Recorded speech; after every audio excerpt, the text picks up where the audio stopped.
நேயர்கள் அனைவருக்கும் வணக்கம். இன்னைக்கு நம்ம கூட கைனகாலஜிஸ்ட் டாக்டர் நந்தினி ஏழுமலை இருக்காங்க. இன்னைக்கு பிரெக்னன்சியில் ஏற்படக்கூடிய டயபெட்டிஸ் பற்றி நிறைய விஷயங்கள் அவங்க கிட்ட கேட்டு தெரிஞ்சுக்கலாம். வணக்கம் மேம். ஹாய். ஸோ இன்னைக்கு பிரெக்னன்சி அப்படின்னு நம்ம பேசும்போது அதில் நிறைய காம்ப்ளிகேஷன்ஸ் நம்மளால பார்க்க முடியுது. ஸோ இது வரைக்கும் அவங்களுக்கு டயபெட்டிஸ் அப்படின்றதே இருந்திருக்காது. கரெக்டாக பிரெக்னன்சி அப்படின்னு இருக்கும்போது அவங்களுக்கு திடீர்னு டயபெட்டிஸ் இருக்குது அப்படின்ற மாதிரி ஒரு ரிசல்ட் வரும். ஸோ இதுக்கு என்ன காரணம்? நம்ம இந்தியாவில் அப்படின்னு பார்த்தீங்கன்னா நமக்கு எல்லாருக்குமே டெண்டன்சி ஃபார் சுகர் ஜாஸ்தி. ஏன்னா நம்ம கிராண்ட் பேரண்ட்ஸோ இல்லை நம்ம அப்பா அம்மாவுக்கு சுகர் இருக்கலாம் அப்படின்னும் போது நமக்கு வயது முதுமையாகும் போது சுகர் வர்றதுக்கான வாய்ப்புகள் ஜாஸ்தி. ஸோ ப்ரெக்னென்சி அப்போ என்ன ஆகும்னு பார்த்தீங்கன்னா ஜென்ரலாகவே ஒரு ப்ரெக்னென்ட் மதருக்கு சுகர் லெவல்ஸ் ஹையாக இருக்கும். அது நார்மலான ஒரு ஃபிசியாலஜிக்கல் சேஞ்சுங்க. சுகர் லெவல்ஸ் பிளட்டில் அதிகமாக தான் இருக்க போகுது. அப்போ எங்களுக்கு சுகர் வர டெண்டன்சி இருக்குது அந்த ஒரு ஃபீவருக்கு அப்படின்னு பார்த்தீங்கன்னும் போது அவங்களுக்கு இன்னுமே ஜாஸ்தி சுகர் இருக்கும். ப்ரெக்னென்சி அப்போ டயபெட்டிஸாக மாறுவாங்க. எல்லா ப்ரெக்னென்ட் மதர்ஸ்க்கும் ஃபர்ஸ்ட் டைம் அவங்க ப்ரெக்னெண்ட்டாக இருக்காங்க செக் பண்ணிட்டு வரும்போது ஒரு ஃபேமிலி ஹிஸ்ட்ரி கேட்போம், அவங்களோட ஹிஸ்ட்ரி கேட்போம். அதாவது டயபெட்டிஸ் இருந்திருக்கு, இல்லை போன ப்ரெக்னென்சியில் பாப்பா வெயிட் ஜாஸ்தியாக இருந்திருக்காங்க, இல்லை போன ப்ரெக்னென்சியில் அவங்களுக்கு சுகர் இருந்துச்சுனாக்கா இவங்களுக்கு ஃபஸ்ட்டு விசிட்லேயே 3 மாதத்துக்கான சுகர் கண்ட்ரோல் என்ன அப்படின்னு ஒரு HbA1c ஒரு டெஸ்ட் பார்ப்போம். அதே போல் சாப்பிட்றதுக்கு முன்னாடி FBSம், சாப்பிட்டதுக்கு அப்புறமா 2 மணி நேரம் கழிச்சு ஒரு சுகர் டெஸ்ட் பார்ப்போம். இதில் எங்கேயா டீரேஞ்சாக இருந்தாங்க, ஒரு 12 வாரத்துக்கு முன்னாடியே அவங்களுக்கு சுகர் லெவல் ஹையாக இருக்குன்னாக்கா ப்ரெக்னன்சிக்கு முன்னாடியே அவங்களுக்கு டயபெட்டிஸ் இருக்குது அப்படின்னு நம்ம சொல்லிவிடும். அதாவது டயபெட்டிஸ் அப்படின்னு சொல்லுவோம். இதுவே ஒரு ப்ரெக்னென்ட் மதர் இந்த சுகர்ஸில் நார்மலாக இருக்குது, த்ரோட் ட்ராவல் பண்ணிகிட்டே வராங்க, ஒரு 5வது மாதம் அதாவது 24 வாரத்தில் குளுக்கோஸ் டாலரன்ஸ் டெஸ்ட்டுன்னு சொல்லிட்டு எல்லா ப்ரெக்னென்ட் மதர்ஸ்க்கும் நம்ம கொடுப்போங்க. அதாவது நான் ஒரு முன்னாடி நாள் நைட் ஒரு 8 மணிக்கு சாப்பாடு சாப்பிட்ருந்தாங்கன்னா 12 மணி நேரம் ஒரு ஃபாஸ்டிங் கழிச்சு அடுத்த நாள் காலையில் 8 மணிக்கு ஒரு ஃபாஸ்டிங்கில் ஒரு பிளட் சாம்பிள் எடுக்க போகிறோம். அதுக்கப்புறமா அந்த ப்ரெக்னென்ட் மதரை பிரேக்ஃபாஸ்ட் சாப்பிட சொல்லாமல் தண்ணியில் ஒரு 75 கிராம் குளுக்கோஸ் கலந்து கொடுத்து குடிக்க சொல்லுவோங்க. அது குடிச்சதுக்கு அப்புறமா 2 மணி நேரம் கழிச்சு சுகருக்கு பிளட் டெஸ்ட்டில் பார்ப்போம். அந்த டெஸ்ட் பார்க்கும்போது 2 மணி நேரம் கழிச்சு எடுக்கக்கூடிய டெஸ்ட் பார்க்கும்போது 140க்கு மேலே இருந்துச்சு அப்படின்னாக்கா அவங்க ஒரு பார்டர் லைன் அதாவது ப்ரெக்னென்சி டயபெட்டிஸ் அப்படின்னு நம்ம சொல்லிவிடும். 200க்கு மேலே இருக்குனாக்கா அவங்க டெஃபினட்டாக டயபெட்டிஸாக இருப்பாங்க. ஒரு நார்மல் வேல்யூன்றது ஒரு 140 கீழே இருக்கிறது தான் நார்மலான ஒரு சுகர் வேல்யூ. அவங்களுக்கு சுகர் இல்லை அப்படின்னு சொல்லுவோம். ஸோ நீங்கள் இதை ஓரல் குளுக்கோஸ் டாலரன்ஸ் டெஸ்ட்னு சொல்ல போகிறோம். 2 மணி நேரம் கழித்து பார்க்குறது 140க்கு மேலே இருந்தாக்கா ஜெஸ்டேஷன் டயபெட்டிஸ்னால் அந்த ப்ரெக்னென்சி மதரை சொல்லிவிடுவோம் நம்ம. அதுக்கப்புறமா என்ன பண்ண போகிறோம்ன்றது தான் பெரிய அங்கே ட்ரிக்கே. அதாவது ஒரு சிலவங்களுக்கு நம்ம சாப்பாட்டு மூலமாக மட்டும் கண்ட்ரோல் பண்ண முடியும், ஒரு சிலவங்களுக்கு நம்ம மாத்திரைகள் மருந்துகள் கொடுக்க வேண்டியது இருக்கும். இது மாதிரி இருக்கும். So through out the pregnancy அவங்களுக்கு எப்படி சுகர் போகுதுன்னு ஒரு மானிட்டரிங் இருக்கும். அந்த கப்பலுக்கும் சரி நம்ம கவுன்சில் பண்ண ஆரம்பிப்போம். அவங்களுடைய டயட் பேட்டர்ன் என்ன அப்படின்னு நம்ம கேட்போம். இதில் என்ன பெரிய விஷயம் அப்படின்னு பார்த்தா அம்மாவுக்கு மட்டும்தான் பாதிப்பு இருக்குன்னா கிடையாது, இது குழந்தைக்கும் இருக்கும். அம்மாவுக்கு சுகர் லெவல் அதிகமாக இருந்துச்சுன்னா குழந்தைக்கும் சுகர் லெவல் வயத்துக்குள்ளார அதிகமாக இருக்கும். நியூட்ரிஷன் அம்மாட்ட தான் அவங்க எடுத்துக்க போகிறாங்க. அதனால் ஜாஸ்தி சுகர்னால குழந்தை வளர்ச்சியும் ஜாஸ்தியாக இருக்கும். ஒரு சாதாரணமாக பார்த்தீங்கன்னா ஒரு 2.5 கிலோலேருந்து ஒரு 3 கிலோவில் நம்மளோட இந்தியன் பேபிஸ் இருப்பாங்க. 3.5 கிலோவுக்கு மேலே ஒரு குழந்தை அப்படின்னு பார்த்தீங்கன்னா அந்த பெல்விஸ், அம்மாவோட பெல்விஸ் வழியாக வெளியில் வர்றதுக்கு சிரமமாகும். தலை கூட தோள்பட்டை மாட்டிக்கும் அப்படின்னு சொல்லுவோம், ஷோல்டர் டிஸ்டோஷியா அப்படின்னு சொல்லுவோம் டெலிவரி ஆகும்போது. ஸோ இந்த மாதிரி ஒரு சில காம்ப்ளிகேஷன் இருக்குது. இது டெலிவரி ஆகும்போது இருக்கக்கூடிய காம்ப்ளிகேஷன். அந்த டெலிவரி ஆகும்போது அதிகப்படியான ப்ளீடிங்கும் இருக்கலாம், PPHன்றது ஒன்று தான். ப்ரெக்னென்சியில் என்ன காம்ப்ளிகேஷன் வரும்னு பார்த்தீங்கன்னா சுகர் இருக்கும்போது ஒரு ட்வின் சிஸ்டம் மாதிரி தாங்க, கூட பிபியும் சேர்ந்து வரலாம். சம்டைம்ஸ் பார்த்தீங்கன்னா குழந்தைக்கு குழந்தைய சுற்றி இருக்கக்கூடிய நீர் ஜாஸ்தியாக இருக்கும். அது பாலிஹைட்ராம்னு சொல்லுவோம். அதனால் அம்மாவுக்கு ப்ரெஷர் சிம்டம் ஜாஸ்தியாக ஃபீல் பண்ணுவாங்க. நடக்க முடியாது, நிற்க முடியாது, வயிறு வலிக்குது, ஹெவியாக இருக்குது அப்படின்னு ஒரு இது இருந்துகிட்டே இருக்கும். தண்ணி ஜாஸ்தியாக இருக்கும். அது பனிக்கூடத்தில் இருக்கக்கூடிய தண்ணி என்னன்னு பார்த்தீங்கன்னா குழந்தையோட யூரின் தான் மேஜர் காம்பனன்ட். ஸோ பாப்பாவுக்கும் சுகர் இருக்கும்போது ஜாஸ்தி யூரின் போயிட்டே இருக்க போகிறாங்க இல்லையா, அந்த மாதிரியாக ஒரு சிம்டம் இருக்கும். அதே போல் நம்ம ஸ்கேனில் தான் குழந்தை பெருசாக இருக்காங்களா இல்லையான்றது தெரியும் வயிற்றில் இருக்கும்போது. ஸோ குழந்தையோட வளர்ச்சி நம்ம பார்க்குறதுக்கு பாப்பாவோடைய வயிறு சுற்றி ஒரு சர்க்கம்ஃபரன்ஸ் இருப்பாங்க, அதான் அப்டமன் சர்க்கம்ஃபரன்ஸ்னு சொல்லுவோம். அந்த சைஸ் ஜாஸ்தியாக இருக்குது, வெயிட் ஜாஸ்தியாக இருக்குன்னாக்கா அம்மாவுக்கு சுகர் கண்ட்ரோல் அந்த அளவுக்கு இல்லை அப்படின்னு டிட்டர்மைன் பண்ணி. ஏன்னா நம்ம பார்க்கும்போது ஒரு வேளை 2 வேளை தான் பார்த்துட்ருக்கோம்.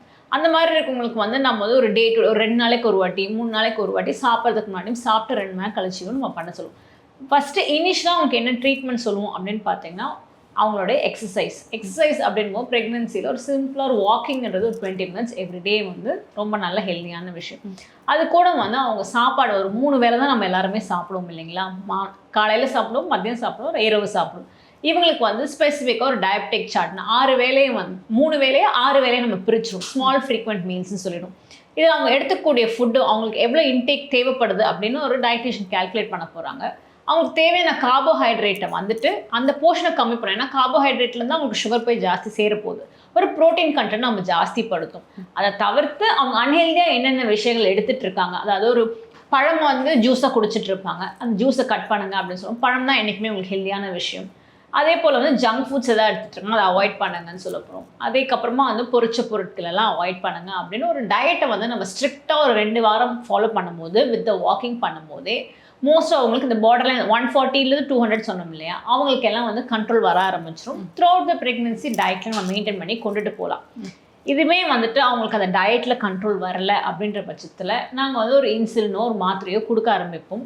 அது கூட தொடர்ச்சியாக வந்துட்டு மாதம் அவங்களுக்கு ஸ்கேன் பண்ணிட்டு தான் வரப்போம். ஒரு 37 வாரம் ஆயிடுச்சு அப்படின்னும் போது டெலிவரி அப்படின்றது தான் ஒரு பிளான் வரும். 9 மாதத்தில் வந்து எல்லாருக்கும் டெலிவரி ஆகும். இங்கே என்ன ஒரு இன்ட்ரெஸ்டிங்கான ஒரு விஷயம் பார்த்தீங்கன்னா, எல்லா ப்ரெக்னென்ட் மதர்ஸ்க்கும் பார்த்தீங்கன்னா 37 வாரத்தில் குழந்தை வந்துட்டு மெச்சூர்ட் ஆகிடுவாங்க. டெலிவரி ஆகிடுச்சுன்னா எந்த காம்ப்ளிகேஷன் இல்லை அப்படின்னு சொல்லுவோம். ஆனால் அதுவே ஒரு ஜெஸ்டேஷனல் டயபெட்டிஸ்க்கு மதருக்கு பார்த்தீங்கன்னா 1 வாரத்துக்கான க்ரோத் வந்து லேகாக தான் இருக்கும். அதாவது லங்ஸில் வந்து மெச்சூரிட்டி இருக்காது. 38 வாரத்தில் டெலிவரி பண்ணும்போது தான் பாப்பாவால் சாதாரணமாக மூச்சு இழுத்து விட முடியும், அந்த மூச்சு வராது அப்படின்னு சொல்லுவோம். இந்த ஒரு விஷயம் எப்பயுமே இருந்துகிட்டே இருக்கும் டயபெட்டிஸில். ஸோ அம்மா கிட்ட இருந்து குழந்தைக்கும் சுகர் இருக்கிறதுனால இந்த பிரச்சனை இருக்கும். இவங்களுக்கு சுகர் சுத்தமாக கண்ட்ரோலே இல்லை, ஒரு 38 வாரம் வரையும் இழுத்துட்டு போயிட்டோம் அப்படின்னாக்கா அதுக்கு மேலே நம்ம கேரி ஃபார்வர்ட் பண்ண மாட்டோம் ப்ரெக்னென்சியை. 38 வாரத்தில் நம்ம வந்து வலி வர்றதுக்கான என்ன வழிகளோ, அம்மாவுக்கு வந்து கர்ப்பப்பை திறந்திருக்கு இல்லாட்டி மருந்து வைக்கணும்னா வச்சு நம்ம டெலிவரி டுவர்ட்ஸ் நார்மல் டெலிவரி கொண்டுட்டு போயிடும். ஏன்னா இன்னும் 2 வாரம் ஆல்ரெடி 3.5 கிலோ வந்தாச்சு குழந்தை, சுகர்ஸும் ஹையாக இருக்குன்னும் போது இன்னும் வெயிட் பண்ணோம்னா ஒரு சில வாட்டி குழந்தை உள்ளரே இறக்கிறதுக்கான வாய்ப்புகள் ஜாஸ்தி. இதுதான் வந்து ஹை சுகர்ஸ்னால இருக்கக்கூடிய ப்ராப்ளம். அதனால எப்படி குழந்தை இருக்கிறதுக்கு சான்ஸ்? அதாவது ஜெஸ்டேஷன் டயபெட்டிஸில் வந்து அம்மாவுக்கு ரொம்ப ஹை சுகராக இருக்குன்னா அவங்களுக்கு உடம்புல இருக்க ரத்தம் எல்லாமே ரொம்ப திக்காகிடும். குழந்தைக்கு போகிற பிளட் சப்ளையுமே ரொம்ப திக்காக இருக்கும். இந்த சடன் ஐயூடிஸ்னு சொல்லுவாங்க. அதாவது ஒரு 8 மாதத்துக்கு மேலே எல்லா ப்ரெக்னென்ட் மதர்ஸுமே நம்ம வந்து பாப்பாவோடைய மூமெண்ட்ஸை நோட் பண்ண ஆரம்பிங்க அப்படின்னு சொல்லுவோம். அதாவது சாப்பிட்டு முடிச்சதுக்கு அப்புறமா வந்து ஒரு 2 மணி நேரத்துக்குள்ளார வந்துட்டு ஒரு 3 அசைவு 4 அசைவு இருக்கான்னு பாருங்கள். ஒரு த்ரூ அவுட் த டே ஒரு 8லேருந்து ஒரு 12 அசைவு இருக்கணும் அப்படின்னு சொல்லுவோம்.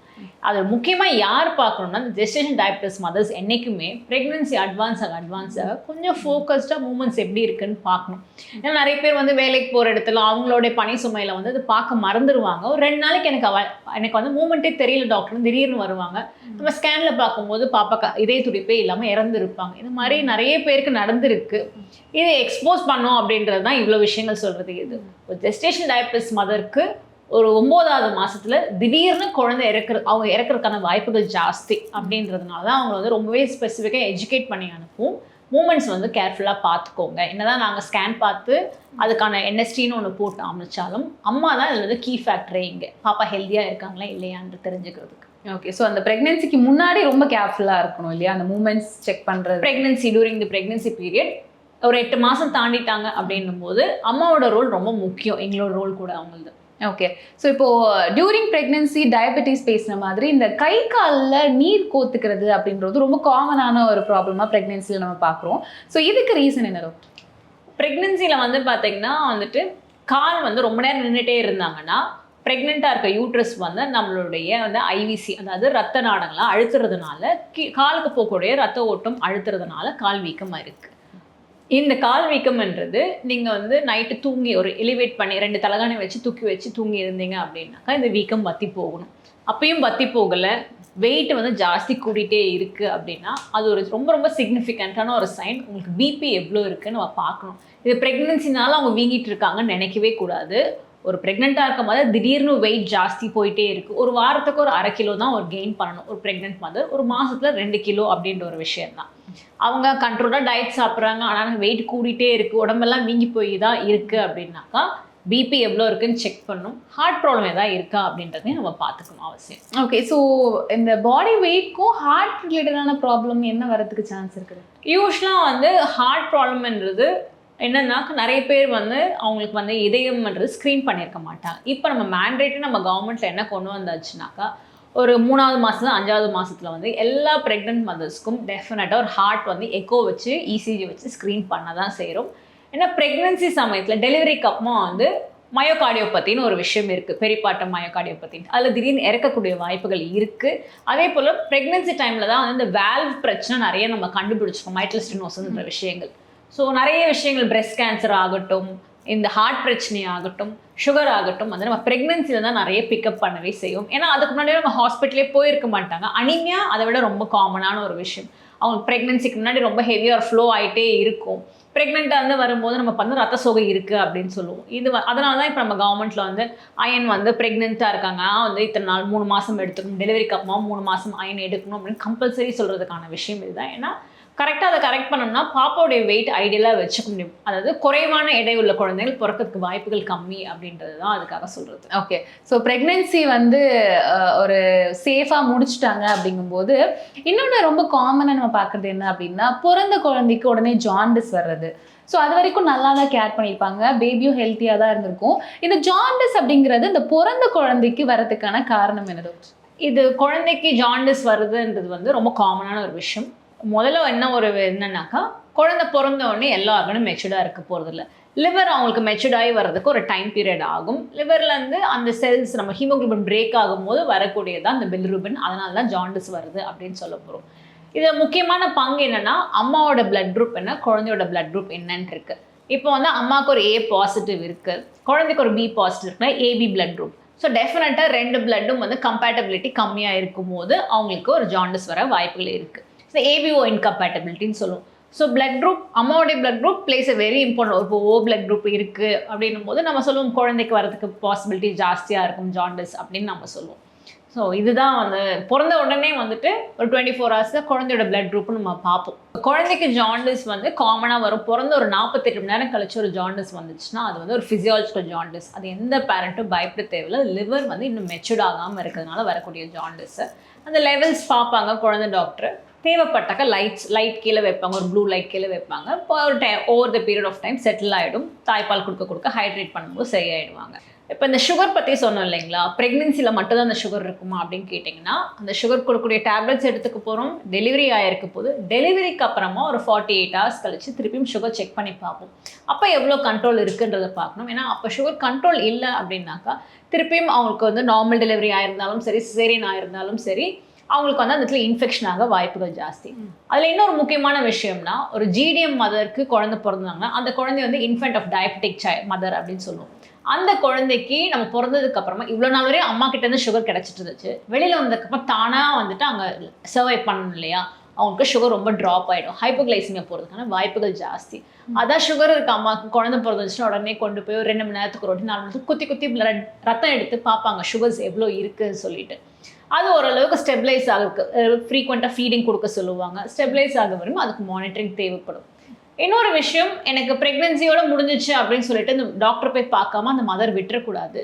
ஒரு குழந்தை பிறந்து ஒரு 6 வாரம் கழிச்சு அந்த போஸ்ட்மார்ட்டம் பீரியட் முடிஞ்சதுக்கு அப்புறமா திருப்பியும் அவங்களுக்கு அதே குளுக்கோஸ் டாலரன்ஸ் டெஸ்ட்டை பண்ணுவோம் நம்ம, சுகர்ஸ் எவ்வளோ இருக்குன்ட்டு. அப்போ நார்மலாக இருந்துச்சுனாக்கா அவங்களுக்கு வெறும் அந்த ப்ரெக்னென்சி டைமில் மட்டும்தான் வரப்போகுதுன்னு அர்த்தம். ஒரு 10% பெண்களுக்கு பார்த்தீங்கன்னா கேரி ஃபார்வர்ட் ஆகும். அங்கேருந்தே அவங்க டயபெட்டிக்காக மாறிட்டு இருப்பாங்க. அதுக்கான ட்ரீட்மெண்ட் அவசியம் எடுத்துக்கணும் அவங்க. ஓகே, ஸோ இன்னைக்கு ப்ரெக்னென்சி ஜேர்னியில் டயபெட்டிஸ் வரும்போது அது எப்படி ட்ரீட் பண்ணணும், என்ன மாதிரியான விஷயங்கள் கேர் பண்ணிக்கணும் அப்படின்றத பற்றி ரொம்ப தெளிவான விளக்கம் கொடுத்தீங்க. Thank you so much.